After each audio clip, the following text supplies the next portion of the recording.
প্ৰাণদীপ বৰা একেবাৰে উভতি আহিছোঁ যোৰহাট জিলাৰ কেন্দুগুৰি তিনিআলিত শংকৰদেৱ পুথিভঁৰালৰ সন্মুখত এখন দোকান যিজন যুৱকে বহুত নিষ্ঠাৰে নিজৰ কষ্টৰে নিজৰ দেহ প্ৰাণ পানী কৰি পেলাই এখন দোকান খুলিছে সেই দোকানখন আপোনাক দেখাবলৈ গৈছোঁ ব'লক। এই দেখিছে আপোনালোকে এই দোকানখনৰ স্বত্বাধিকাৰী ভৈৰৱ বৰুৱা। আমাৰ কেন্দুগুৰি আমাৰ যিটো শংকৰদেৱ পুথিভঁৰাল আছে পুথিভঁৰালৰ বিপৰীত দিশে এই পাণ তামোলৰ দোকানখন এখন দোকান খুলি এজন যুৱকে নিজকে ওপৰলৈ আগবাঢ়ি যাবলৈ চেষ্টা কৰিছে। তেওঁ বৰ্তমান তাৰিখত বহুত ধুনীয়া ধুনীয়া কৰ্ম কৰি আছে। চাহ তামোল পাণ ৰুটি চব্জি সেইখিনি বস্তু ইয়াত উপলব্ধ আছে। আপোনালোকক দেখাবলৈ চেষ্টা কৰিম। এই দোকানখনত বেলেগ একো নাই, আপোনালোকে চাব পাৰিছে বেলেগ একো নাই।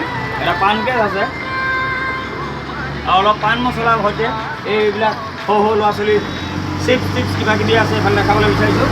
এয়া চাহৰ কাপ আছে, চাহ তেওঁলোকে ভিতৰৰ পৰা বনাই আনি দিয়ে, ৰুটি চব্জি যি লাগে তেওঁলোকে ভিতৰৰ পৰা মানে দিয়ে।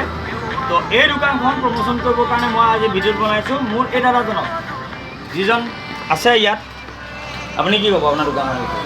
বহু কষ্টৰে এই দোকানখন এষ্টাব্লিছ কৰিছে। আপোনালোকৰ সহায় সহযোগিতা যদি হয়, যদি এই কেন্দুগুৰি শংকৰদেৱ পুথিভঁৰালৰ অপজিটত কেন্দুগুৰি তিনিআলি শংকৰদেৱ পুথিভঁৰালৰ অপজিটত যদি এই দোকানখনলৈ আপোনালোকে আহি পেলাই একাপ চাহ খায় বা এখন তামোল খায় বা কিবা বেলেগ মৰ্টন চিপছ হওক যিয়ে হওক সেইখিনি যদি আপোনালোকে কৰে এই যুৱকজন সক্ষম হ'বলৈ সুবিধা হ'ব।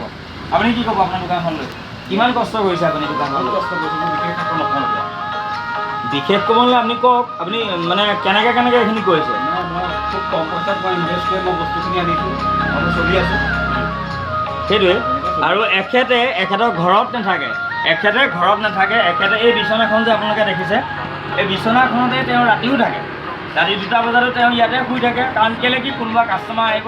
আৰু আপোনালোকে এটা বহুত ডাঙৰ কথা গোপন কথা মই আজি এইটো মুকলি কৰি দিছোঁ। ইয়াত চব কোনো ধৰণৰ এই নাই, দোকানৰ পালা কোনো নাই, চাটাৰ নাই, পালা কোনো নাই। ইয়াত এই দোকানখন 24x7 এই দোকানখন অপেন থাকে, খোলা থাকে। আৰু এই দোকানখনত এখেতে এই ব্যক্তিজনে এই যুৱকজনে ইমানখিনি কষ্ট কৰি পেলাই এখেতে ইয়াতে শুই থাকে। কিন্তু ইমানখিনি কষ্ট কিয় কৰিছে? আপোনালোকৰ ৰাইজৰ সহায়ৰ বাবে, দুটকা পাবৰ বাবে। আপোনালোকে আহক ইয়াতে একাপ চাহ খাই যাওক, ৰুটি চব্জি ইয়াত খাই যাওক। মই কৈছোঁ ৰুটি চব্জি যদি সোৱাদ আপোনালোকে নাপায় তেতিয়াহ'লে আপোনালোকে মোক ক'ব, বেলেগ একো নাখালেও নাই। তামোল যি খায় তামোল খাব তেওঁলোকে, বেলেগ যিসকলে যি খায় তেওঁলোকে খাব।